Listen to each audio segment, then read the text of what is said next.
Professional football in America is a special game, a unique game. Played nowhere else on earth, it is a rare game. The men who play it make it so. Hey, everyone in, let's go. Huddle up on 3. 1, 2, 3, huddle up. Y'all like y'all never played football before. These guys are nothing. You hear me? They breathe just like we do. Yes, sir. They sweat just like we do. Do you hear me? They went through tour days. We went through tour days in 110-degree heat. Yes, sir. I want you to hit everything that moves. If the ref gets in your way, you hit him. Okay, then, let's play. But they're cheating us too. They're against us too. This is our team. This is us. Let's go right now. Let's get it off now. Let's go.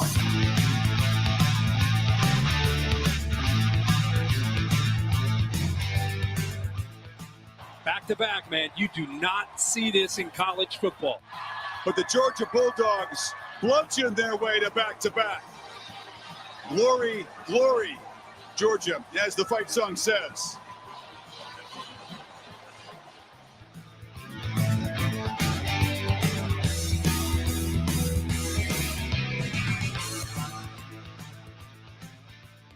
For the lead. Butker up, got it. And the Kansas City Chiefs have won Super Bowl 57. And now, welcome everyone to the Huddle Up Podcast. You are looking live. Hello, everyone. Welcome in Huddle Up Podcast. It is Tuesday. It is September the 19th, 2023. And I know we're used to seeing blues and golds and whatnot on this show. So don't adjust your screen. Don't panic. It is Irish Wear Green Week. We will talk about that.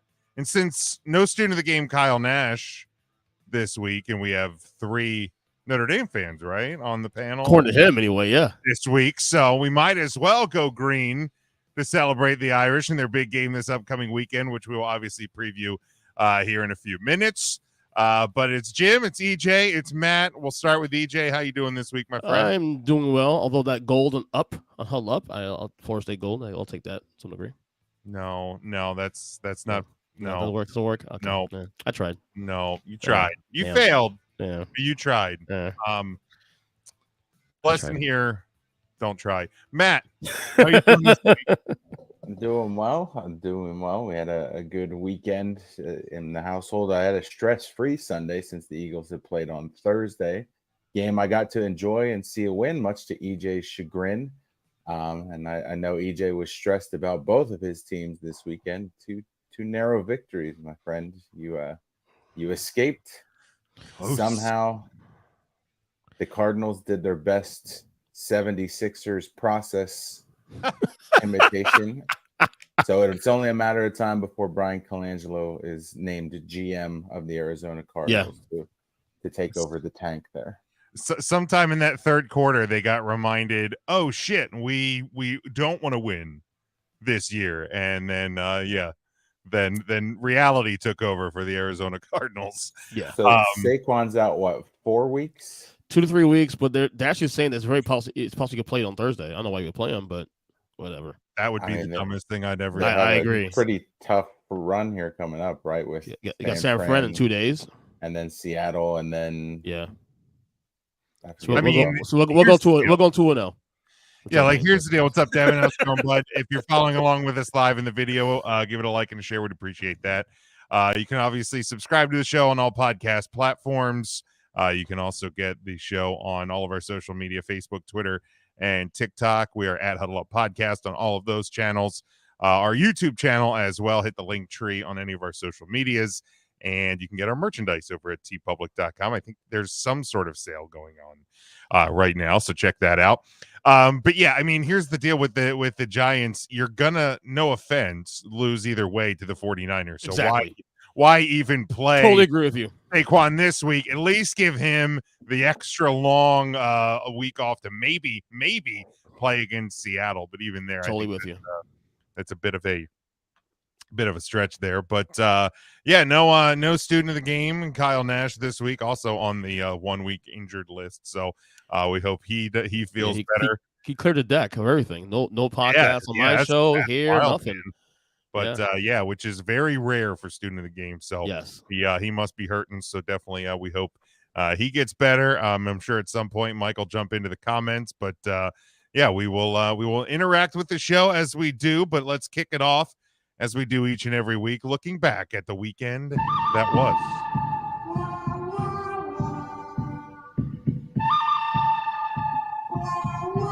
As we do each and every Tuesday, we look back at the good, the bad, and the ugly from the past weekend. So, EJ, your team scraped by, as Matt said. I think Matt and I both had pretty relaxing football weekends, as it were. Yeah. So, EJ, we'll start with you. What was your good from this past weekend?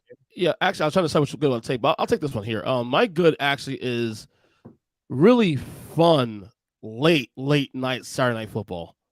So, to get a little background here, I actually went to a concert on Saturday night. I went to the event Sevenfold. Okay. Got back home about midnight, 12:30 in the evening. The game's at halftime. I'm thinking, I'm not gonna stay with all this.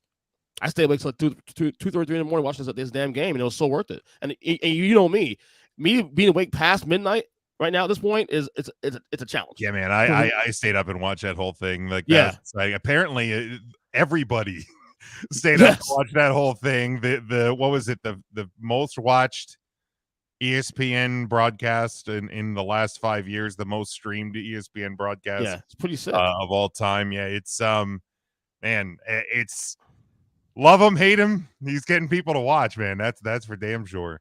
Hopefully the hater attack comes off you at some point. Maybe some point you'll buy in to Dion. Look, here's the deal, man. Like I said, it's not even so much the hater. It's that once he got past TCU, which again, that's an upset. I gave him credit for the upset. They were gonna get to 3-0. They almost didn't. Mm-hmm. Like now's where life gets real. You win this one, or you beat USC in 2 weeks. Like that's where you're going to start getting people to go, all right, this life is really changing for Colorado. Because let's be honest, beating Nebraska shouldn't have been a surprise. And beating Colorado State, I mean, you were a 20-something point favorite, and it came down to double overtime. So, that's not a victory to bang your chest about. Again, it's always better to win a bad game than lose a good game. I'll give him that. But I will say this though, like, and let's not forget, and I know people are gonna forget this now because the last 2-3 weeks have been such a hype around the team and all that, and rightfully so. They're excited to watch the whole nine. We said in this podcast, the overrun number was what, 3.5? 3.5. Yeah. They are on the verge of getting that across the number. Sure. I mean, and you look down over the rest of their schedule. I mean, even after they beat TCU, with what I saw against TCU, I thought that that they're going to be at least a bowl team at 6-6. Yeah. So I mean, you and especially if you can sneak another upset in one of these games. I mean, look, I've never liked Dion. This goes back to when he played in Atlanta, when he played in San Francisco, when he played for my Cowboys. I didn't like him. So it's not a hater for being a hater. I've never liked him, but I said when he got hired that he had the potential, especially with the changing landscape in the Pac-12, to turn that team into a possible Pac-12 champion. Now, of course, they're going to be going back to the Big 12, which, you're losing the two best teams in the Big 12. So they could, I'm not predicting it, but they could, as far as I'm concerned, you have another offseason like they did this year. They could win the Big 12 in the first season back in next year. It's wild. It's wild. Matt, what was your good from this past weekend? I'm going to show love to just the NFC East overall, since every team in the division was able to get the win. I think the most surprising one for sure was the Commanders and that comeback that we saw. Not that the Giants didn't come back as well. It's just that finish was one that we had expected to see, whereas I think a lot of people were probably on the EJ train and saying, is this week 2 loss for Denver the death knell of their season, which it's not looking great. The Denver Broncos. I think Washington finally has a quarterback in Mr. Sam Howell that they might be able to build around. He's doing a lot with a little, I would say, and given the offensive line woes that team has had. So, if that team can continue to build in the trenches now, because their defensive line is fantastic, they could probably put together a pretty solid team, assuming that he can continue to hold up and his weapons get more explosive. The Eric Bieniemy effect. Early returns on that in Washington look really, really good. Which I guess bears the question is, if they do well enough, do they have to keep it with Riverboat Ron? I think he was kind of the heir apparent that they were just hoping one poor season we can just kind of name him. And what do we do? The belief coming into the season was if they come out the gate, 1-4, 2-6. Like, you can get rid of Ron and put Eric Bieniemy in there. And right now, there's something working. I mean, Sam Howell, again, it's they beat Denver, and I forget who they played week 1. They played Arizona. So like you haven't beaten good teams, but in the same time, Sam Howell, I think, already looks better than people expect him to, even in those 2 games. You have a come from behind win. The fans are excited. There's people I follow that are reporters for Washington that said there's an environment to that stadium that they haven't seen in a long time. So I mean, again, you look at what's happening with Colorado in college, and now with like having fans and the support of your home crowd and an excitement around an environment can probably do a lot for a team that are unmeasured. Adding to the point about Washington and the coach situation, this is a lame duck year for Ron Rivera anyway. He's on his final year's contract. I think I said, even regardless of what happens, how good they do, I think he's done there anyway. I think he might retire after the end of the year, honestly, given some of his health issues had recently and all that. I think they kind of had that Bieniemy thing as a kind of in waiting situation. He's already assistant head coach anyway, so I think Rivera is done this year regardless. This is my opinion, of course. He'll be 62 in the beginning of January. Like you said, there's been health stuff. We've obviously seen other coaches go longer into their 60s and early 70s, but maybe Ron does walk away. Maybe he becomes a de facto GM or player manager or something with Washington, because I think that organization does love him and I think the players respect him. But yeah, you have to think that that Ron Rivera that Eric Bieniemy was brought in there to potentially, he's not going to make a lateral move for nothing. Like, let's just put it that way. You know what I mean? So will certainly be something to watch. Devin here in the comments says his good this week is the Dolphins winning against the Patriots. Yeah, I mean, surprise. Obviously a rivalry there. Game a little bit closer than I think some people might have expected. But EJ, I think this goes to yours and Zach's point from your podcast that the Patriots might end up being one of the best 5-12 teams in the history of the NFL. Oh yeah, because they're scrappy, they're fighting, but they're 0-2. So really good defense in New England. Oh God, yeah, really good. Yeah. And some of those weapons, if they can just get out that offense clicking, and oh man, Mac Jones he just ain't it, is he? It's not that good. It's not that good. My good from this past weekend, and I think EJ, you and I were texting about this the other day, is that college football feels, and I know Joel Klatt talked about this on his podcast wrapping up this past weekend as well. College football kind of feels a little bit more open than it has sure does. In a number of years. Now, a couple months from now, we may just see Georgia steamrolling everybody through the playoff, and nothing will feel different anyway. But through the first couple weeks here, I think college football has a fresh feel to it. This past weekend, a lot of teams in the top 10 had scares. I mean, I'll even be honest, as a Notre Dame fan, Notre Dame has not looked super crisp through their first two plus quarters the last couple weeks. Now, what's refreshing is, for the first time in a long time, they can flip that switch in the fourth quarter and put teams away. But Georgia had a scare this week. Michigan had a little scare this week. Alabama dropped.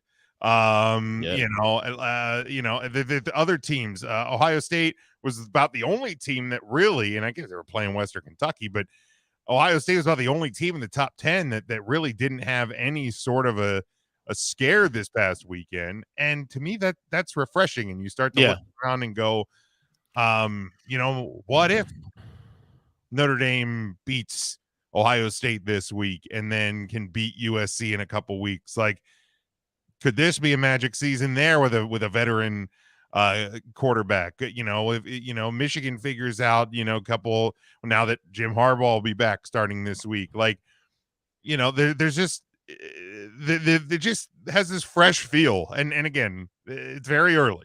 There's plenty of season ahead of us, but in the early portion of this college football season, it doesn't feel like there is that one absolutely great dominant team this year so far. Right. And a weekend, especially too, where we all said that the schedule looked like crap. Like, this is nothing going to happen. Everything will go chalk. Now, granted, things did go chalk, but it was definitely a lot of scares. Florida State got scared. Georgia had a scare. I mean, so it's one of those things where, okay, maybe there's some parity going on here in college football. We'll see how it plays out going forward, but it feels nice. I haven't seen Alabama ranked this low, this early in 15 years. Such I mean, a shame. it's weird. Yeah, they go down 3 spots. I mean, man, it's bad. Isn't it really unfortunate to watch Tommy Rees and Tyler Buckner just fall flat on their face in Alabama? Yeah, I don't know who could have seen that coming. Man, I would say that the other surprise, because I was just looking at Colorado's schedule, does the Pac-12 really have 7 ranked teams right now? That seems like obviously for now, but the Pac-12 on paper right now looks to be they're putting all of these rankings up there to just kind of elevate Colorado's wins. Maybe a little bit. Really, you notice that? You notice that? But this weekend, you start seeing that shift because a lot of those ranked teams are playing this weekend. So yeah, I mean, we have 7 games that we are predicting this week. Because I can't overlook games where 2 top 25 teams are playing each other, and the only one where it's only one of the teams is ranked is a huge ACC matchup. So a lot Miami of versus movement. Temple. Yeah. A lot of movement is going to happen this week, and then obviously we'll get to those predictions here in a couple of weeks or a couple of minutes. Matt, you're bad from this weekend. Yeah, so I kind of had a few different directions that I wanted to go with bad. But I think overall, I'm going to go with the Carolina Panthers. I'm not quite ready to put that game in the ugly category just because of the youth of the team, but that was not a good performance that we were subjected to on Monday Night Football. If you watched like I did, because I had some fantasy implications going, and needing 7 total fantasy points out of Miles Sanders and Chuba Hubbard, and not getting those until there was 1 minute and 46 seconds left in the game. That's not a good running performance by your 2 tandem backs. And if your 2 backs are combining for less than 50 yards rushing in 3.5 quarters of football, you're putting a lot of stress on your rookie QB. And that's not a recipe for success. I understand wanting to get him some reps and get him used to the games and the 2-minute drills and everything like that, but you can't expect to see Bryce do well if you're going to just have trial by fire with a team that doesn't have a ton of weapons for him to throw to anyway.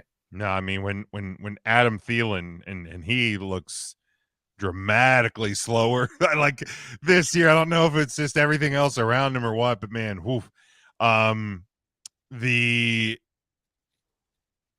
I'll kind of extend it. This isn't my official bad, but just the quality of Monday Night Football to start the year in general, I don't think has been very good. I mean, the Pittsburgh game was sloppy, but it was at least a close one, and they scored more than 2 touchdowns. I mean, at points, there's still a comedy of errors. It felt like it took about 16 hours to complete the game. Right. Last week's games weren't the crispest either. So I mean, injuries. we're seeing a lot of bad injuries too. I mean, it's part of the game, but Monday Night Football has not started the new year very well.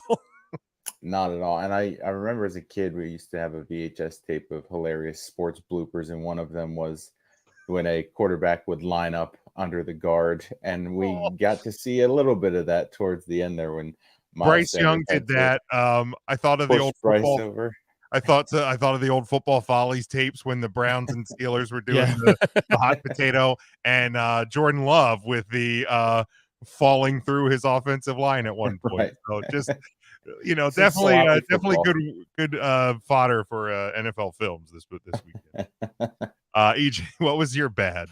Well, my bad is actually going to be two quarterbacks that are currently under massive deals, but the returns aren't good. And that is Russell Wilson, Deshaun Watson. Now, Russell Wilson, I will say, has not played bad in his first 2 weeks of the year. In fact, I saw a stat that Denver leads the league in points per possession, actually.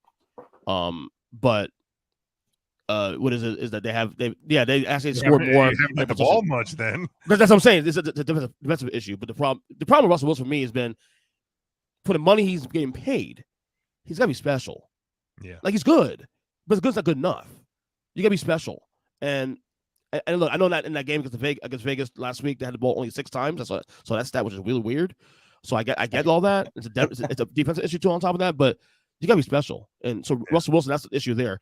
Deshaun Watson, I was still rust. I know, year and a half off of football.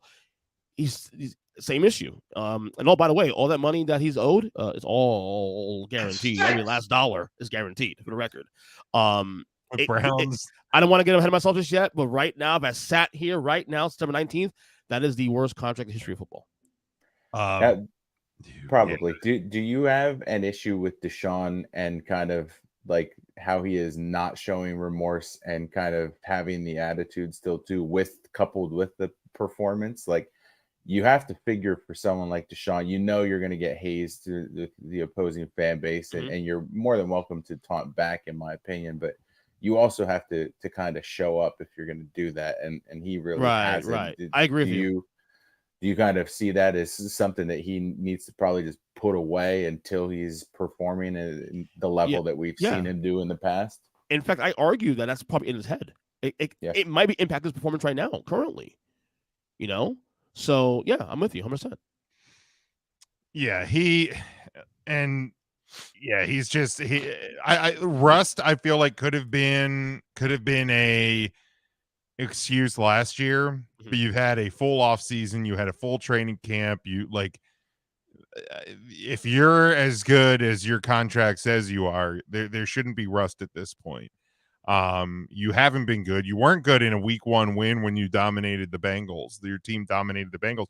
You put up numbers that would be mediocre for Mac Jones, man. So you got to be better, and just his attitude in general sucks. He sucks all around. Devin says his bad is the ending of the Dolphins Patriots game. I don't know if I actually caught the full-on end of that one, but even a win, there's sometimes not always the greatest thing. Greatest things can happen. My bad, and I kind of spoke on it in my good, in a way, is the first couple, about 2.5, maybe even full 3 quarters of Notre Dame versus Central Michigan. Again, I am super thrilled to see that Notre Dame, even when you don't have a strong start to a game, is able to not only win the game, but kind of take over that fourth quarter and absolutely bury your opponent. However, the problem in that is it happened against North Carolina State a week and a half ago. It happened again this week against Central Michigan. You're 4 days away from not being able to get away with a situation like that. Like, if you play like that against Marvin Harrison Jr. and the running backs for Ohio State, I don't care how good of a fourth quarter you're going to have. It ain't going to matter at that point. So I hope they can clean it up. I have faith in Marcus Freeman and Sam Hartman and this team. But maybe this week they did kind of get caught looking ahead a little bit, because I think there was a lot of belief that, Central Michigan is going to be an easy win, and they weren't for a little while. But yeah, that is my bad. And let's go to the ugly. EJ, we'll start with you. What is your ugly from So Devin's bad, we was at the Dolphins game, might be actually referring to my ugly, actually. That is the situation. Basically, stupid football fans. The situation with the Pats Dolphins fan. Apparently, the Pats fan died in the fight. Yeah. Guys, it's football. Like, stop. It's just football. I get it. You're passionate about it, but you're passionate about a fucking jersey, about laundry. Okay? At the end of the day, have perspective. It's not worth getting fights over, and God forbid, in this situation, obviously it's bad, someone dying over it. 2 punches in the face, whatever it may be. It's sad. It's really sad. Like, stop.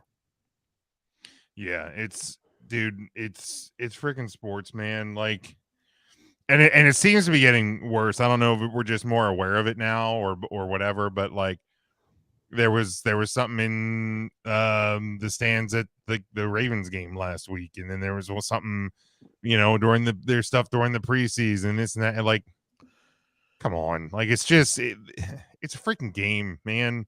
Yeah, a game. Like, you killed somebody for over a sport, like at a football game, for what? It wasn't even a playoff game. Was it week 2? Like what are we doing here? For what, man? Like, yeah, I can't even put through my brain what exactly could happen between fans at a sporting event that would cause that. Like, anything outside of assaulting someone, assaulting a fan member, say it's, whatever. I can't see why that would come to blows like that. The same. Yeah. And then even then, like, if you're seeing something happen, like, get security involved, man. Like, you don't have to play this vigilante justice bullshit, man. Like, just agreed. But all right, Matt, you're ugly from this weekend. Yeah, Devin says alcohol and just being assholes. Yeah. Mm-hmm. Yeah, my ugly is going to be you alluded to earlier, the injury to Nick Chubb. I think that we've unfortunately seen him go through an ugly injury already in his college days, and I believe it's the same knee, correct? That he injured again. Yeah, same night. one. Yeah, I saw somebody shared a replay of the injury from college, and yeah, same one. Yeah, and I mean that's just a shame for a guy who's worked hard to kind of rebuild his career after that injury, to come back and perform at the level that he has, to then suffer another setback, because who knows how long it's going to take to recover a second time around, just shredding all the ligaments in your knee like he did. And it just seems like this season already, we're in week 2 and we've lost one of the best running backs for the year, lost one of the best quarterbacks for the year. There's a few people defensively that have been lost for the year. The injuries are piling up early this year, it seems. And it's, I know, one of those things that you understand why people always say that these athletes are being so greedy with their money and demanding more. And this is why, because, you're not guaranteed more than the game that you've already played. So I think that we're kind of seeing the ugly side of the negotiations, and we're also seeing why people are hesitant to drop big money, especially on running backs, because they're one of those positions that are the most prone to taking these hits and risking these types of injuries. Yeah, for sure. And like you said, it's the push and pull of the sport right now, because for Saquon Barkley, for Josh Jacobs, for Jonathan Taylor, you look at what happened to Nick Chubb last night, and you go, this is why we want our guaranteed money. And probably the general managers are going, see, this is why, we don't want to pay the money. And it's just, it's super unfortunate. Obviously, we hope that he can get back on the field. I think I saw today that he is scheduled for surgery sometime this week. But yeah, it's definitely going to be a challenge to come back from that one, based on his injury history. Yeah, and Devin echoed that the injury to Nick Chubb is his ugly as well. My ugly, I go back to college football for this one, and we talk about the ugly side of fans. The ending of the Florida-Tennessee game. Why? First off, Josh Heupel calling that timeout with 10 seconds left. Why? Like, what do you do? You're down 2 scores. You don't have the ball. Nothing good is coming from calling that timeout. Then you have the Florida quarterback running around when he should have just taken the knee immediately off the snap, kind of baiting the hit, and then you see guys get into a scuffle, and it's just like, for what? Like, I get it's a rivalry game, I get tempers are flaring, but like, just stupidity reigned at the end of that game. Very dumb. Very, very dumb. All right, let's move to college football. Like I said, this is the weekend. We've had this one circled, college football fans, even going back before the season. I don't think we fully expected Colorado to be number 19 in the country when we looked at the the preseason slate. I don't know that we expected Florida State to be the undefeated team in this matchup. When you looked at the preseason slate, I don't think we expected Clemson to be undefeated or to be unranked when we looked at this preseason slate. But a huge weekend of college football We're here. Is ahead of us. Like I said, we have 7 games that we are picking on this one, and we go in order as we do each and every week. We'll start number 4, Florida State. They are 3-0 and a 2-point road favorite at Clemson, who is 2-1. 56 is your over-under, Saturday noon on ABC. EJ, I'll start with you. It's your team. You already know. You already know. Why do I even ask, right? And I'll tell you what, like, I think last week's game because Boston College actually was in the win, despite, eking out the win when they had a big – they came out slow, played well in the middle, and then they played slow late in the game. I think that was a nice little wake-up call. I think they were looking ahead of Clemson this week. Even though Clemson's not that good, it's still a rivalry game. It's on the road. And I think Florida State will rise to the occasion, and I'll take them win to cover. And give me the over as well. All right, Matt. Yeah, I like the over on that. I think that both teams have enough offense to kind of cover that spread pretty easily. And I haven't seen enough out of Clemson this year to make me think that they're going to be able to keep pace with the offense that Florida State has. I think they'll put up some points, probably 2-3 touchdowns, but I think that Florida probably wins pretty handily. It's unfortunate to see for Clemson to go through this downfall.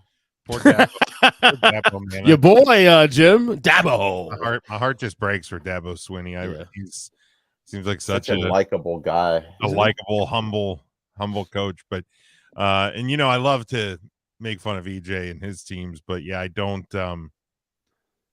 There's nothing about this Clemson team that makes me want to pick them this weekend. It really at all.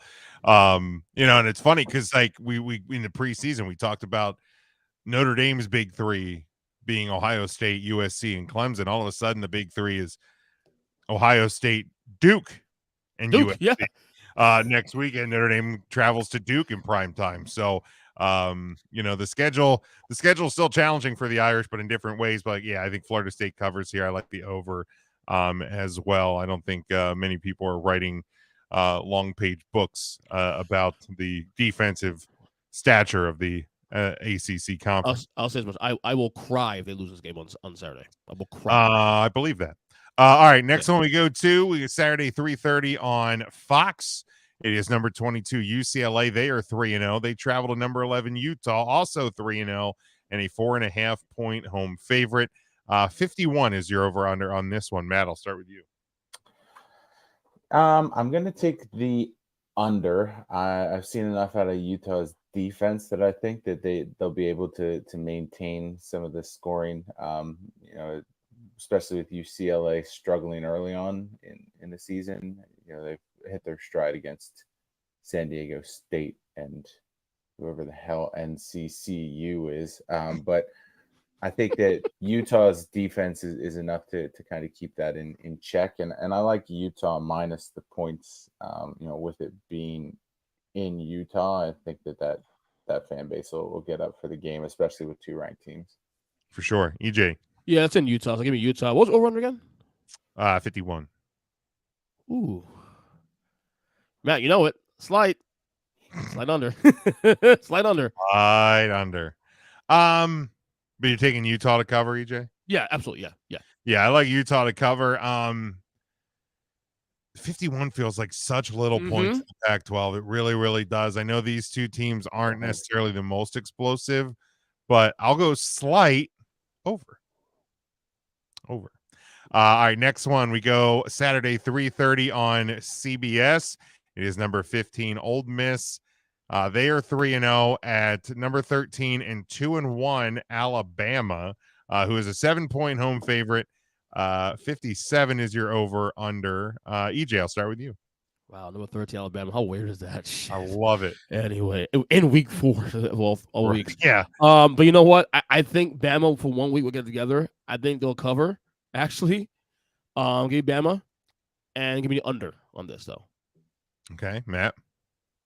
I don't think Bama has the offense to keep pace, and I don't think their defense has been that special to kind of match with what Ole Miss has been doing offensively. You know, they outscored a Georgia Tech team that has a ton of speed last week, and they've opened up the season with over 70 points, granted against a 1AA school, but still, you know, you put that many points on the board, you have some weapons.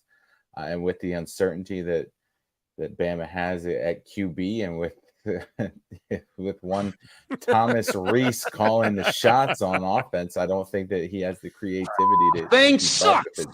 if it's a shootout or a track meet. So give me Ole Miss plus the points, and I will certainly take the over on that as well. If you're saying that, Matt, then honestly, what I said last week on the pod is may actually do happen this year. We might see a 3 or 4 loss Alabama team this year.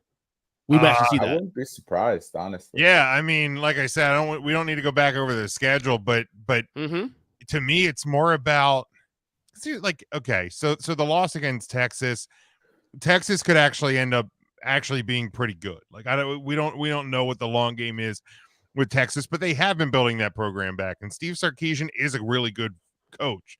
So them losing to Texas on a year where they shouldn't have been expected to be Alabama great, right? Like that shouldn't have been the surprising thing. To me, the surprising thing is to come back out and be in a dog fight with South Florida. Like, I mean, like what?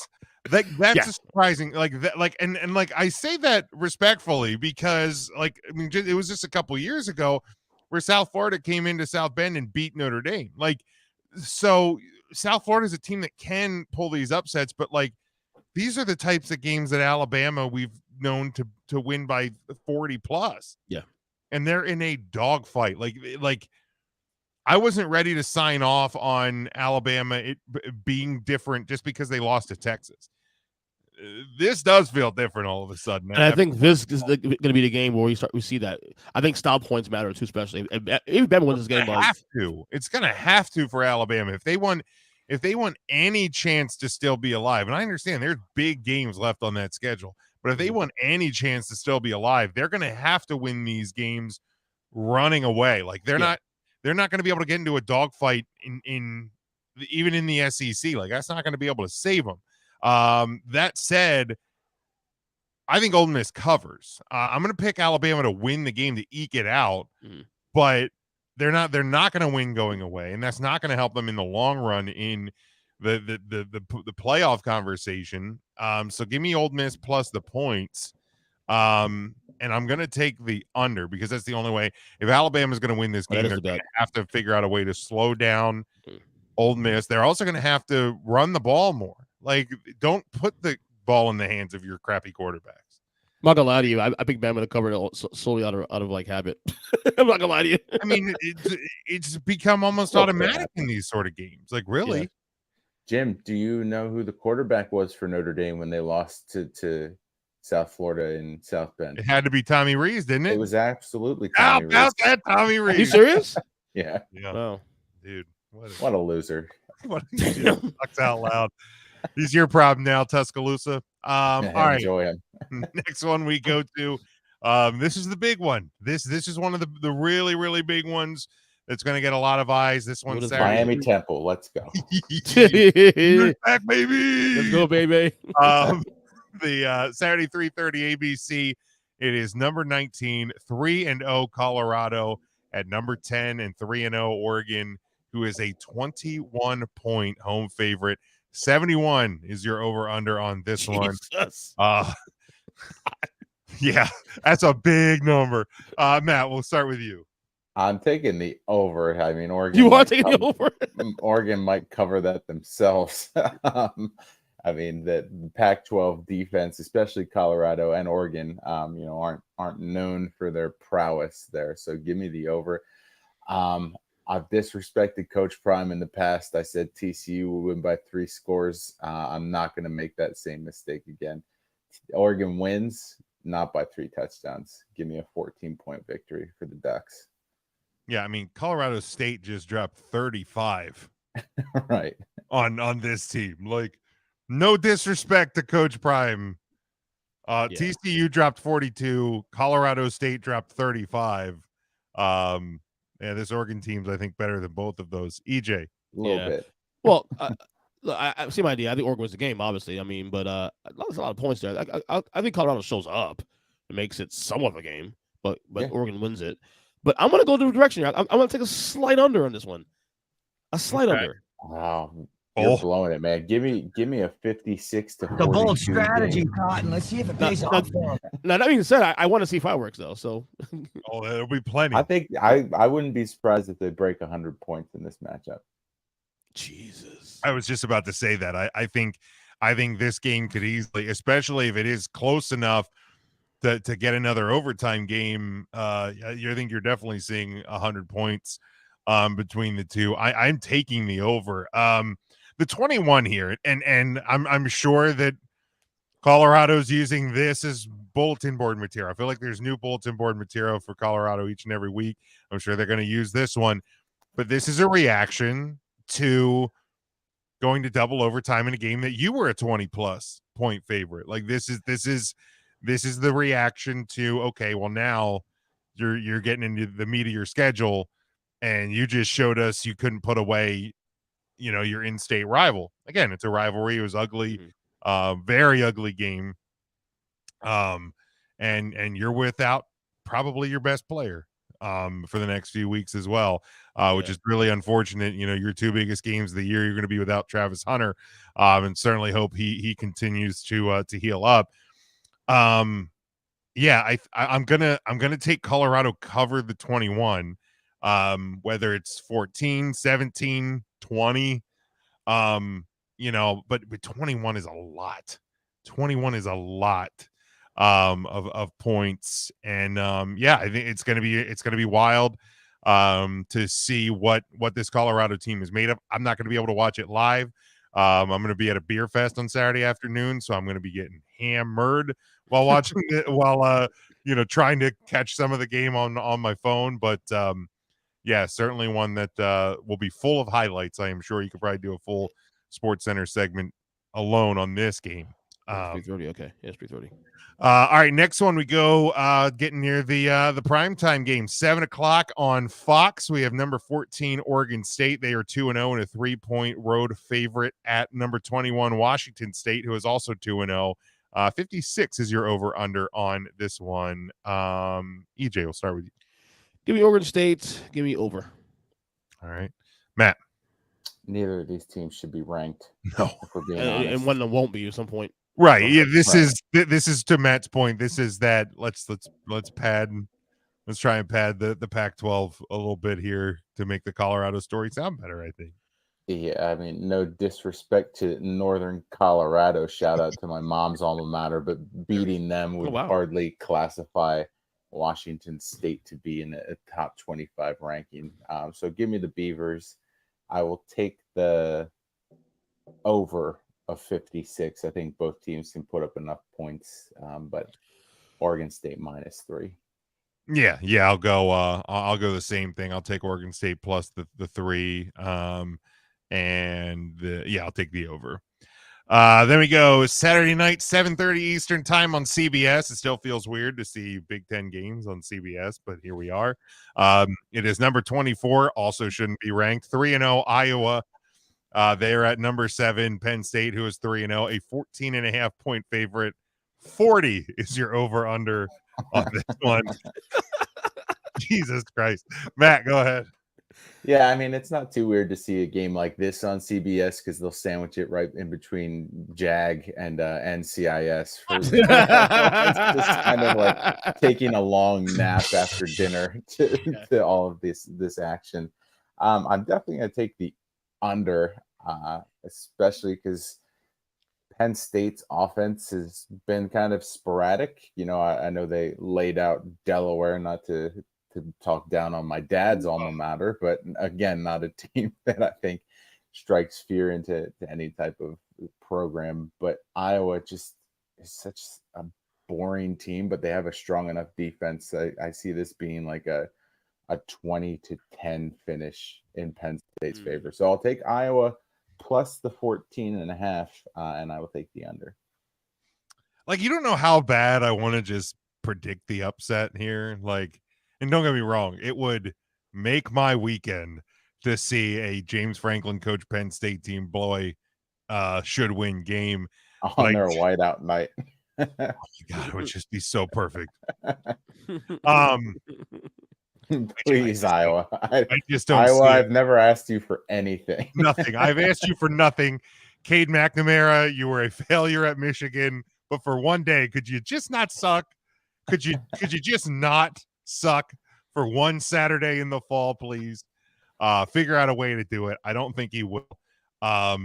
Sadly, I think Penn State even covers the 14.5 because I don't know that Iowa, like, even if Penn State does get held to 20 or 24 points, I would be shocked if Iowa scores a touchdown in this game. Like, Penn State defensively will probably do enough to shake up Cade McNamara and that vaunted Iowa offense. And yeah, I just don't see Iowa being able to close that gap here, Jim. Iowa's averaging 28 points a game offensively. Who have they played? Western Michigan, Iowa State, and Utah State. Okay, so some real heavy hitters in there. But yeah, I'll take Penn State plus the 14.5. So hopefully I'm wrong. Hopefully maybe this is just putting it out there the right way in the universe. And I will take the under because, yeah, what a terrible. Luckily, I don't have to watch this. One, so I'll take the under the 40. And I won't have to watch this because Saturday nights on NBC, 7:30. I don't think I picked that for my. I don't think I picked the Penn State game yet. Oh, didn't you? No. Oh, No. Oh, This is easy. Sorry about that. Go ahead. It's okay. It's okay. No, I'll take Penn State cover. I think EJ dozed off just thinking about right? That's fair. That is fair. Get to the game that matters, the last game, right? Shit. No, but seriously, Penn State covers. But honestly, I think I see a slide over here too on this one. I mean, I think 40 is too. Their averages. 40 is a low number in college football, man. It really is. It is. But have you watched Iowa, EJ? I try not to, but yeah, people in Iowa do too. All right, now we go to Saturday night, 7:30 on NBC. It is number 6 Ohio State. They are 3-0 and a 3.5-point road favorite at number 9 Notre Dame, who is 4-0, 4 games into the season already. Hard to believe. 54.5 is your over under. EJ, I'll start with you. And give me the upset. Notre Dame wins it. They do it, and it's in South Bend too. On top of that, it is. Yeah, it is in South Bend. Give me the under though. Okay, but the upset happens. All right, Matt. I'm also going to take the under, and if you've watched the show, listened to the show enough, I never pick against my team, so I'll certainly be start now for the Fighting Irish this week. Don't know that I can bring myself to wear the green jersey, but I will at least pick the Irish to win. Yeah, I know I was listening, and Matt, I don't know if you've caught this at all. It's a new weekly show that Marcus Freeman and some of the players are on. It's called Wake Up the Echoes. It's kind of gone in place of like their weekly like coaches radio show, and they've had an alumni guest on each week. This week they had Brady Quinn on, and not Tommy Reese. Not Tommy Reese. Some tells me they're not making that call to Tuscaloosa anytime soon to get Tommy on that show. But they were talking about this is probably the biggest game on campus since the USC game in 05, because like the Clemson game, obviously during the pandemic year, ended up being a huge win for the program, but when only 8,000 people were there, kind of has a different No feel. Trevor Lawrence. Yeah. So definitely had a different feel to it. This one, game day is going to be there. Two top 10 teams. Like this is one, and I go back to a couple of the games that we've seen fans storm the field. This is one that I feel would actually be appropriate for the fans to storm the field if Notre Dame, and should say when Notre Dame pulls off the upset, because I think they do. Something about having that veteran leader on the field for Notre Dame is gonna be the difference between the two. Like for the first time in a long time, it's Notre Dame that doesn't have the inexperience under center. In that place, it should be rocking. I just sincerely hope that for the first time in a long time, Notre Dame fans don't sell out their tickets for the easy dollar. And that it is just packed full of green there. So give me Notre Dame to win outright, and I'm honestly going to take the over. Like when you look at it, I think Ohio State is third in the country for touchdown plays over 20 yards. Notre Dame leads the country in touchdown plays over 20 yards. They have a lot of big playmakers on both sides of the ball.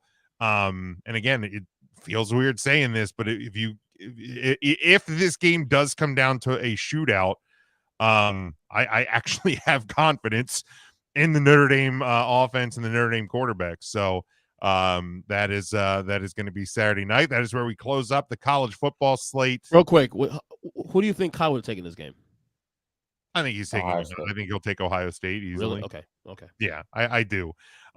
Because I one, to have fun with Matt scoffed at us for even thinking that Notre Dame had a chance in this game a couple weeks ago. And here's the thing, and I get it. Notre Dame has had a long history of being good. We're always being pretty good, sometimes being good, rarely being really good. You know what I mean? So like they've gotten into these situations and they've lost to the better team, or to the higher ranked team. So so I think Kyle would, for multiple reasons, take Ohio State. All right, let's go to the NFL slate, and boy, the contrast between the college football weekend and the NFL weekend is dramatic, because this slate of NFL games is not good. Really? Not great, Bob. I don't think, like, granted, like we're picking some games with 2-0 teams and 1-1 teams and stuff like that, but like I think we're gonna look back on this week and go, yeah, we were just happy to watch Red Zone and take a nap on a Sunday afternoon. But let's start here. Sunday, 1:00 on Fox. It is the 2-0 New Orleans Saints. They travel to 1-1 Green Bay, who is a 2-point home favorite. 43.5 is your over under. EJ, I'll start with you. Give me Green Bay, but give me the under in this one. All right, yeah. Matt. Yeah, Derek Carr has just not been good this season. Not that we really expected him to, since the weapons he had in Vegas were great and he wasn't that good. So I think even though the Packers kind of let off the gas a little bit too much against Atlanta last week and ended up with the loss, I've seen enough promise out of them that makes me feel comfortable picking Green Bay -2 in Lambeau. And I would take the under as well, just because of the lack of offense that I've seen out of both of those teams. I mean, the Saints struggled to score points against the Panthers, who were begging them to win that game. Begging. Yeah, like again, these are two teams that haven't looked the crispest at times, but I think Green Bay has looked better overall. They obviously blew it in the fourth quarter against Atlanta. Still just bananas stat. Desmond Ridder has undefeated at home in college and the NFL still. Right. That will break at some point. I can promise you that he will not hold that for too much longer. I don't know what teams come to Atlanta this year, but found a way to do it this past week.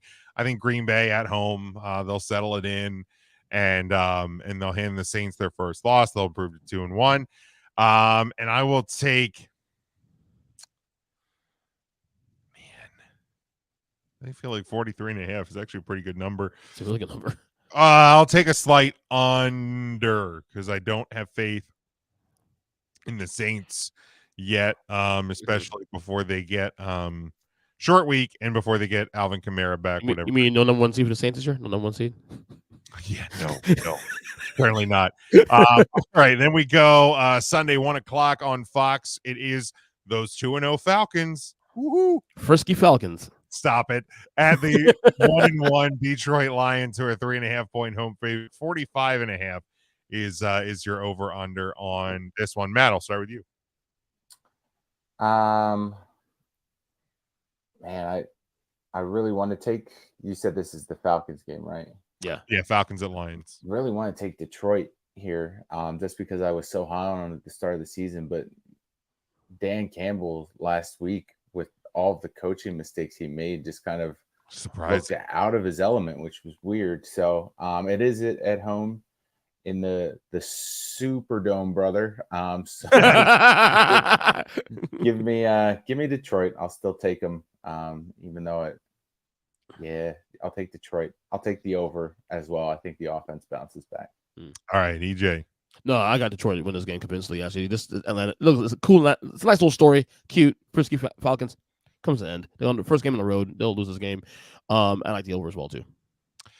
Yeah, I mean, Jared Goff threw his 1 turnover, 1 interception for the year, so he got that out of the way early. I think this is a good bounce back spot for the Lions. I don't look. Falcons, congratulations, you're 2-0. That's cute. That's adorable. You're going to crash down to earth at some point. I think it starts this week in Detroit. They got to get the bounce back. So I'll take that. I'll take Detroit plus the 3.5, and I will take the over as well. Detroit -3. Yeah. Sorry, but I'll take them to cover. Sorry. All right. Then we go. Then we go to 4:00 on CBS, 4:05 on CBS to be exact. It is the 0-2 Panthers trying to get things get going in a different direction. They travel to 1-1 Seattle, who is a 4.5-point home favorite. 42.5 is your over under. EJ, I'll start with you. Yeah, Seattle should win this game going away. Give me Seattle to cover this game and then some. I'll take an over on this one. All right, Matt. Yeah, I mean, after watching that Carolina game last night, there's no way I'm picking them to cover or come close. So give me Seattle, as much as I hate to do that. And I'll take the under on that one. I don't see enough out of Carolina's offense that, even though Seattle's defense isn't the Legion of Boom, it still doesn't need to be going up against that team. Yeah. Well, maybe the Panthers will eventually figure it out. I don't think it's this week. I don't think it's on the road. Short week, travel west. Just a lot of stuff working against them. I picked Seattle to win the West. I can't have them losing to teams like Carolina. So, give me the Seahawks. That's a little spread. It's a little spread, though, right? You think 5.5 at home? 4.5. I have this one at 4.5. Even more. Yeah, they haven't been that good. I think that's what it is. They needed Dan Campbell to beat himself to True. be at 1-1. They should be 0-2 right now. Yeah, they should be. So I scored 13 points against the Rams. Yeah, but I think this is a good spot for Seattle. I think they cover the 4.5. But yeah, I'll take the under because I don't think it's not going to be high scoring either way here. And then lastly, we go to one of the Monday night games, because are they doing 2 Monday night games every week, or is this just an early season deal? Not. Yeah. Let me ask you this, though. I had this written down. You guys a fan of the doubleheader Monday nights? Because I don't really care for it. I don't necessarily dislike it because I moved a second TV into my living room, so I had I had both games on, but it just feels unnecessary. I think part of the reason that they had it like this early is because of the writer strike. So you're putting games on ABC. I know they did announce that for the whole season, or at least the duration of the strike. So I guess they feel like it's going to be the whole season. That Monday Night Football will be aired on ESPN and ABC. Yeah, I don't need 2 Monday night games. I don't. I'm good. Yep. Yeah. I mean, like I said, if it's on, I'll put it on one of my TVs, but I don't need it. I don't need it. But this one, 7:00 Eastern time on this one is on ABC. It's also on ESPN Plus. It is the 2-0 Philadelphia Eagles. They are 5.5-point road favorite at the EJ. What's the word? I'm sorry. Oh shit! Sorry, I missed that. Sorry. What's the F word, EJ? Not the F word I always use, right? Fucking no. Frisky. Oh my Frisky. gosh! I even like Frisky. gave you the opportunity. Frisky. I know, Frisky. I want you to say it. That's why. Yeah, I'm not going to say that. But the 2-0 Buccaneers, and again, I don't think they played the best competition in the league, but Baker Mayfield, man, he looks okay. He looks okay. We'll see if he continue. They're 2-0. 45.5 is your over under for this one. EJ, I'll start with you. No, my other good was going to be Baker Mayfield. How he's been his first 2 weeks of the year. He's good. Efficient, and here's the thing: he's not turning the ball over. He's not making a ton of mistakes. Like, honest to God, especially in that division, that's all you got to do. Yep, and Mike Evans helps a lot too. But it comes to an end this week for the Buccaneers. The Eagles win. Although I can see the Bucs maybe covering the 5 points here. Fuck, give me Eagles cover because that's too damn good. And give me the over.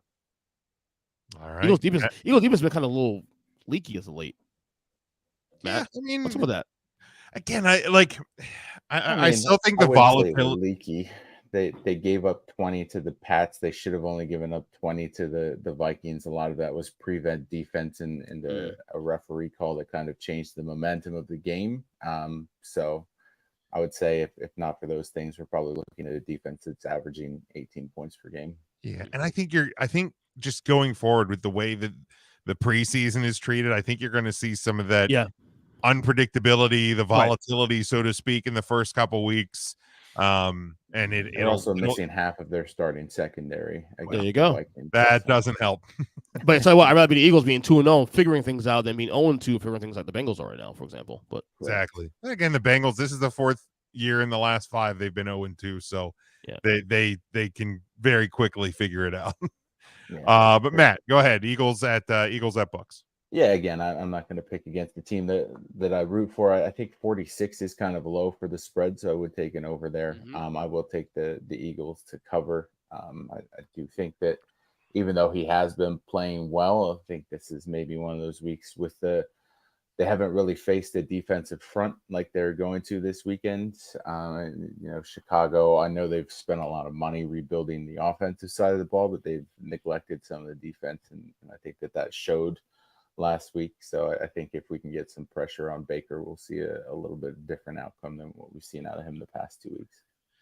Oh, that Bears team, man. And that some of the look, I know we've tried to give Justin Fields a long leash, but man, there's a couple of these clips where he has stared down 3 or 4 wide open wide receivers, and I don't know if it's just become second nature for him to panic and run or to get rid of the ball or whatever. But dude, I'm starting to wonder if he's the answer continuing down the long line of Ohio State quarterbacks in the NFL. People were ready to put him on the same platform as Lamar, as Jalen, as some of the other running quarterbacks, and those two make throws when they need to and when they see it. And we did not see him do either of those things. Like I guess there was some people with MVP talk with Justin Fields, and man, I thought he'd have a better year, but I mean it's bad. He hasn't shown enough. Well, he thought he had a better team on him too, also this time. But I think he does at least have a better team. Like, you're seeing his receivers get open. He's getting some time to make the reads and throw. He's just not doing it. Last year, he had to run for his life 90% of the time. Yeah, as I said, I don't know if it's just become second nature for him because of what the last couple of years have been, but yeah, there's issues there. There's issues there. We'll see if he can begin to correct them. As far as this game goes, fuck it. Buccaneers cover. Buccaneers pull the upset. I'll take the over. I love it. Give me the Baker Mayfield buzz, man. Why not? Yeah, because the Zach Wilson redemption tour doesn't look like it's off to a great start. So give me the Baker Mayfield redemption tour. Yeah. Redemption tour. No, I think it should be a pretty good game. The over, I think, is the smart play if you're gambling on this one, because I think the Eagles offense is obviously one of the most loaded in the NFL. The Buccaneers offense, there's a great quarterback receiver relationship with Mayfield and Mike Evans. Godwin's going to come alive at some point. There's some other pieces there. So I think we're going to see scoring. If I'm totally being honest, the Eagles are probably going to win this game, but I'll pick the Buccaneers just because fuck Philly. And that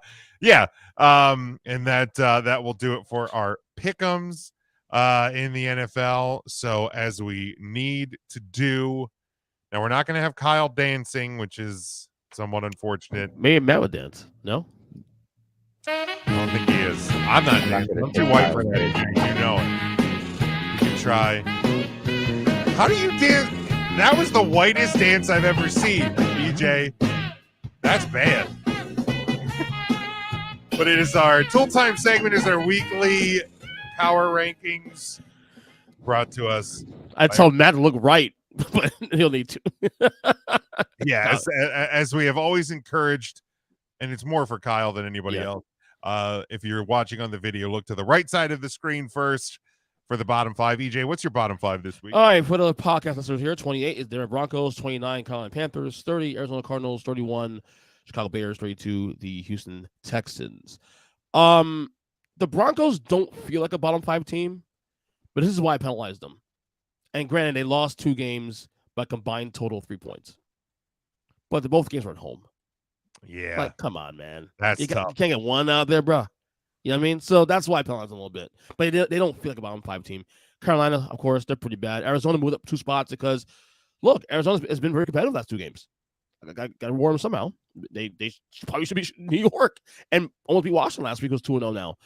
Chicago, same at 31. They're not good. And Houston, look, I know Kyle thought they shouldn't be in the bottom 5 last week, or certainly higher, but then they regress against the Colts.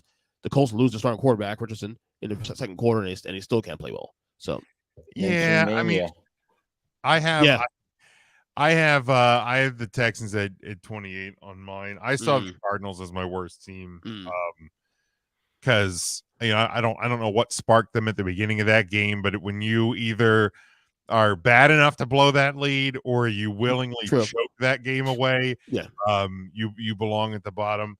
I have the Panthers as my 31.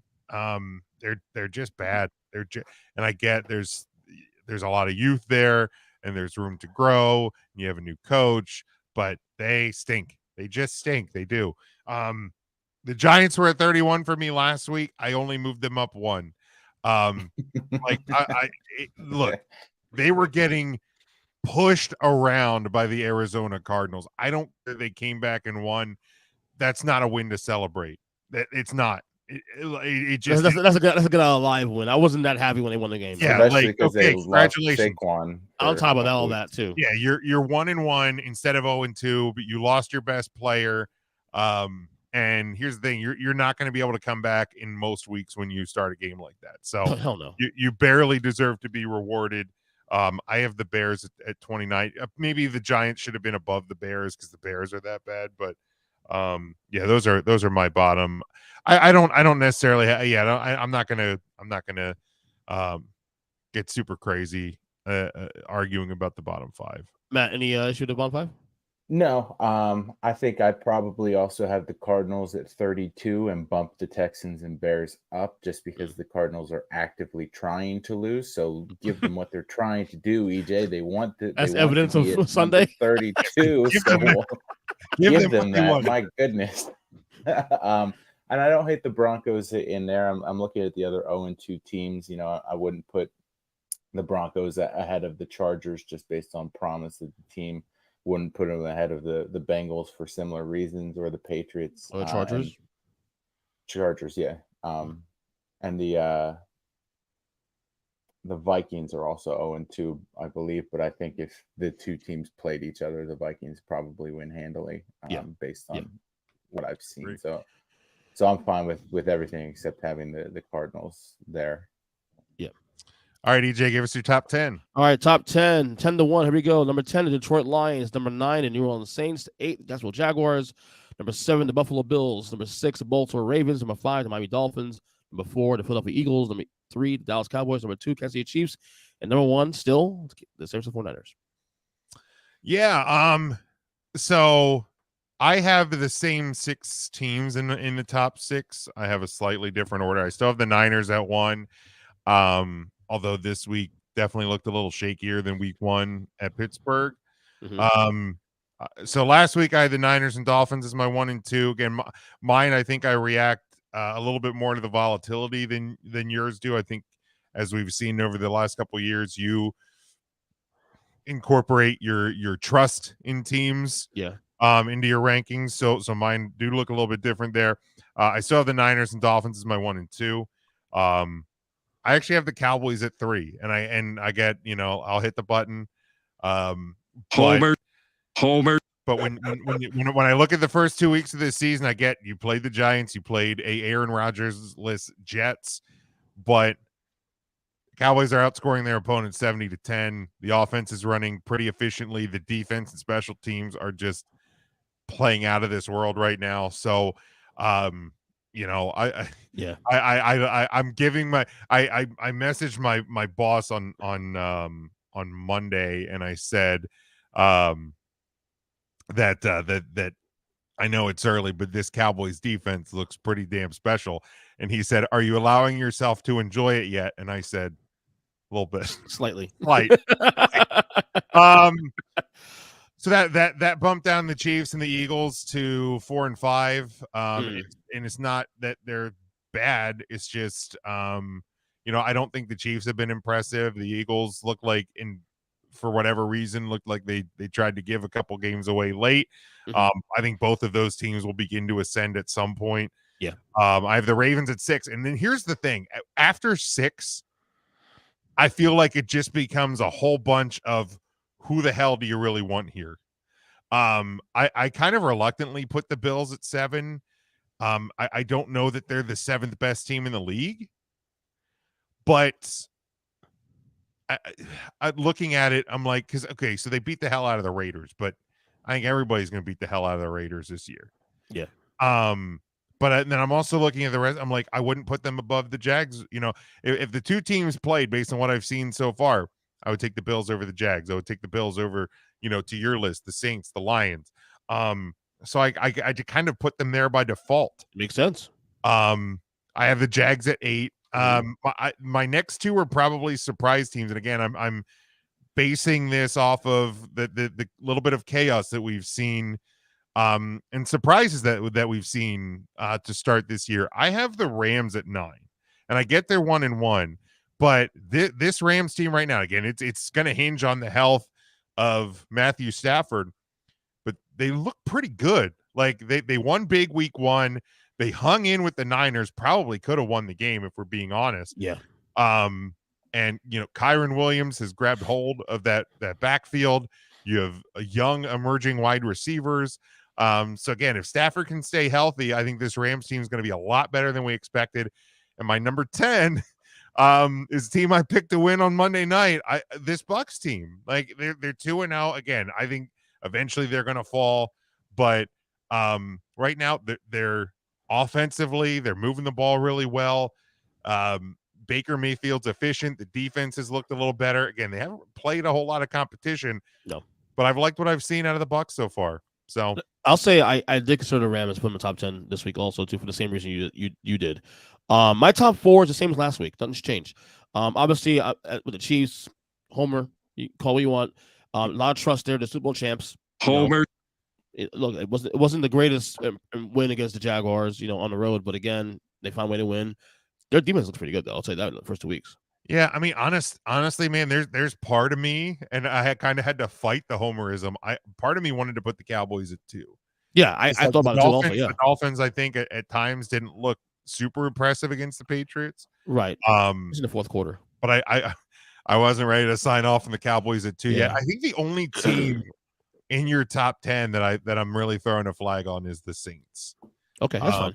Like I get agree they're with that. 2-0, Yeah. but they look like a bad 2-0. I do think though with the Saints though, what they do does travel well. Like they're really good on defense, so they should be able to go 10-7 this year without any issue at least. And I suppose you guys before the year started, the schedule was going to work out for them.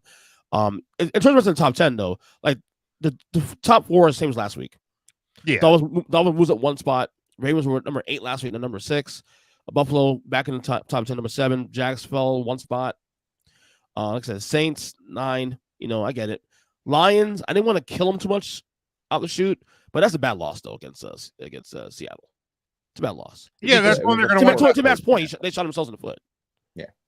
Yeah, that's one they're going to want back for sure. Yeah. Multiple times they went for it on fourth when they shouldn't. When they could have kicked the field goal and once in their own territory. And I think I get taking risks. The Eagles certainly do as well. Go for it on fourth plenty, but I think you have to be calculated with that. Yeah. For me, I switched the Ravens and the Chiefs. I think what I've seen out of Baltimore to start the season has been a little bit more impressive than what I've seen out of Kansas City or Miami.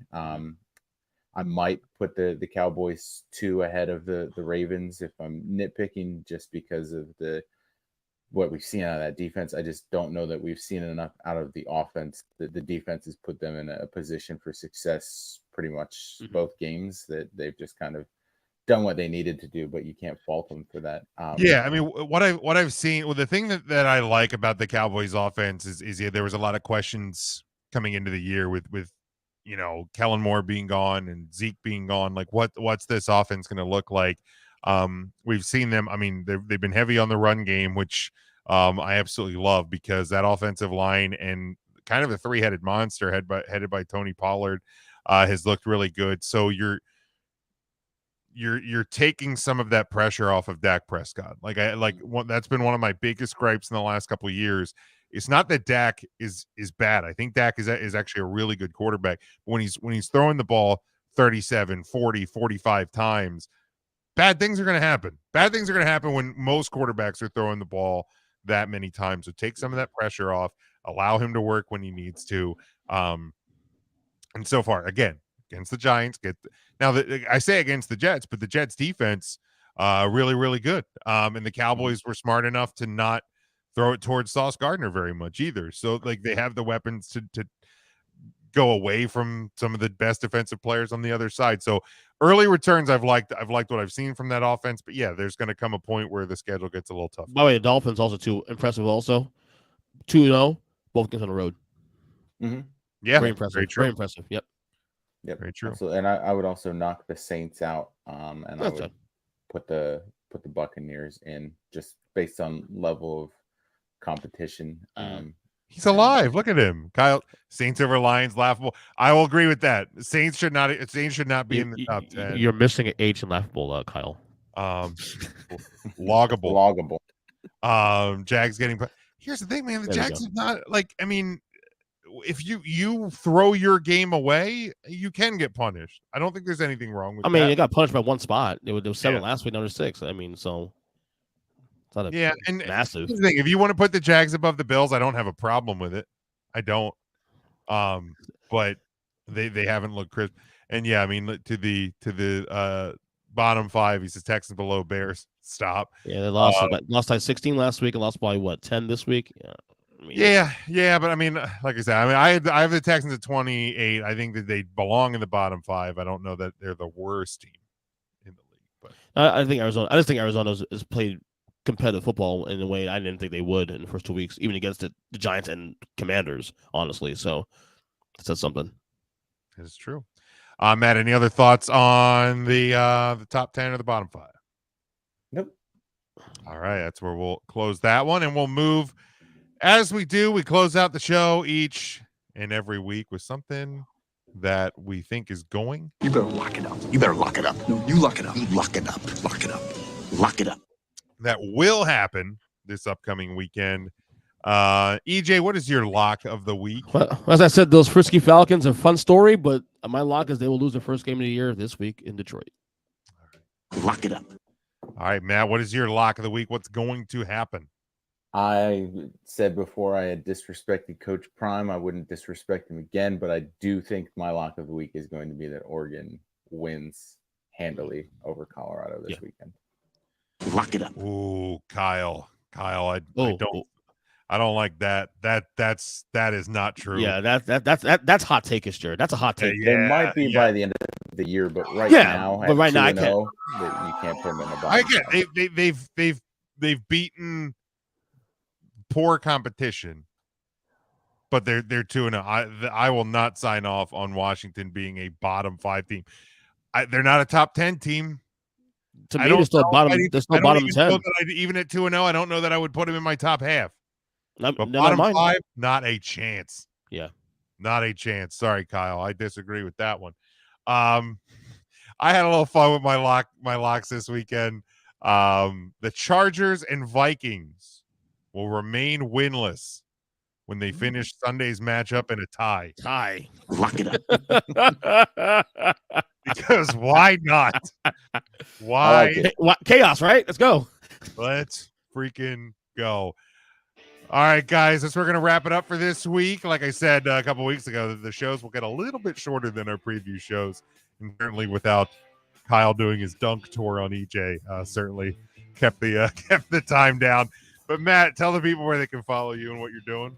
Yep, you can follow me across all platforms. It's at Teaching to the Choir on Twitter until Elon starts making us pay for it, and then you can find me on Threads or wherever else. Who knows? But the other platforms, I'll still be there. You can listen to me on Tuesdays and Thursdays on the 3CT podcast, talking wrestling and pop culture and food on Tuesdays. And then you can check me out on Mondays on the Maximize Monday podcasting, where we break down what we're doing the week ahead in terms of my professional career and what people like to do in their jobs.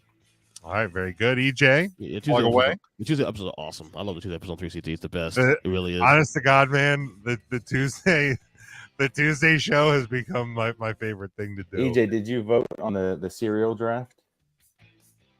I thought I did. I put a poll up. I'll have to make sure we get a poll out. I'll have to remember to do that. I don't think we actually put a poll out. But I saw the story you posted on Facebook, though, the Halloween cereals. Yeah. Diabetes. Not good for diabetes, of course. Anyway, I am on Twitter, or whatever you call it, Elon Musk's whatever thing, at EJ7 on Ursika Podcast, across all podcast catchers. Other than that, that's it for me. Fun show today.